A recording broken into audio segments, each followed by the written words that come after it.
Hi guys, welcome to Roshini YouTube channel. അപ്പോൾ ഇന്നത്തെ ദിവസം തന്നെ ഇന്ന് മാർച്ച് 3 കല്ലടപ്പള്ളിയിലെ പെരുന്നാളിൻ്റെ ലാസ്റ്റ് ദിവസമാണ്. ഇന്ന് കൊടിയിറക്കമാണ്. അപ്പം ഞങ്ങളിന്ന് പള്ളിയിലേക്ക് പോവുകയാണ്. അപ്പോൾ അവിടുത്തെ വീഡിയോകളൊക്കെ കാണാം കേട്ടോ. അപ്പം നിങ്ങൾ കാണാം. ഹലോ, നമ്മൾ കല്ലടവള്ളി പള്ളിയിലെത്തി. അടിപൊളിയായിരുന്നു കല്ലടവള്ളി പള്ളി കാണാൻ.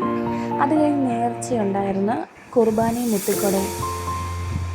മുത്തുമണിക്ക് വേണ്ടിയിട്ടുള്ള നേർച്ചയായിരുന്നു. അങ്ങനെ ഞാനും മുത്തുമണിയും കൂടെ പള്ളിക്ക് ചുറ്റും വലം വെച്ച് 3 വട്ടം പ്രാർത്ഥിച്ചു. പിന്നെ ഇവിടെ പണ്ട് മെഴുകുതിരി സ്ഥലമായിരുന്നു, അത് മാറിയപ്പോൾ വെളിയിലായിട്ട് മെഴുകുതിരി എത്തിക്കുന്നത്. അങ്ങനെ അവിടെയും പ്രാർത്ഥിച്ചു. പിന്നെ കല്ലടവല്ലിപ്പൂപ്പൻ വിശ്രമിച്ച് മുറിയിലേക്ക് പോയി. വല്യപ്പൂപ്പൻ ഉപയോഗിച്ച സാധനങ്ങൾ ഇപ്പോഴും ആ പള്ളിയിൽ നിധി പോലെ സൂക്ഷിക്കുന്നുണ്ട്. അങ്ങനെ അവിടെയും പ്രാർത്ഥിച്ചു. ഇത് തീർത്ഥാടന കേന്ദ്രമായി പള്ളി. ശരിക്കും ആളുണ്ടായിരുന്നു കേട്ടോ, അടിപൊളിയായിരുന്നു കേട്ടോ.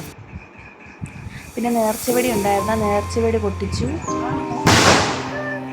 പിന്നെ സൗഖ്യദാന കിണറിൽ നിന്ന് വെള്ളം കോരി കുടിച്ചു. മമ്മിയായിട്ടോ ഈ കോരുന്ന്. അങ്ങനെ എനിക്കും മുത്തുമണിക്കും കൂടെ മമ്മി വെള്ളം കോരി തന്ന്. വീഡിയോ എടുക്കുന്ന റോഷിമോനാന്നേ.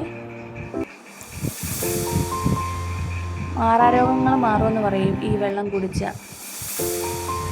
അങ്ങനെ വെള്ളമൊക്കെ കോരി കുടിച്ചു.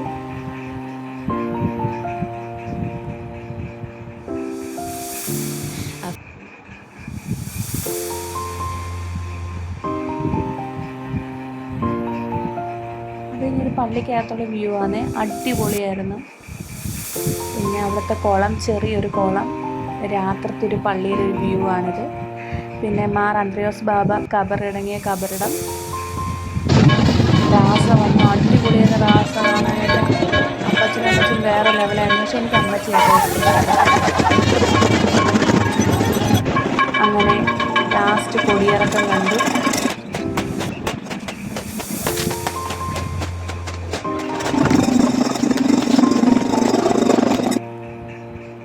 പിന്നെ അത് കഴിഞ്ഞ് മെഴുകുതിരിയൊക്കെ കത്തിച്ചു, ഫുഡ് കഴിച്ചു, സാധനങ്ങളൊക്കെ വാങ്ങിച്ചു. അപ്പോൾ അടുത്ത വീഡിയോ കാണുന്നവരെ ബായ്.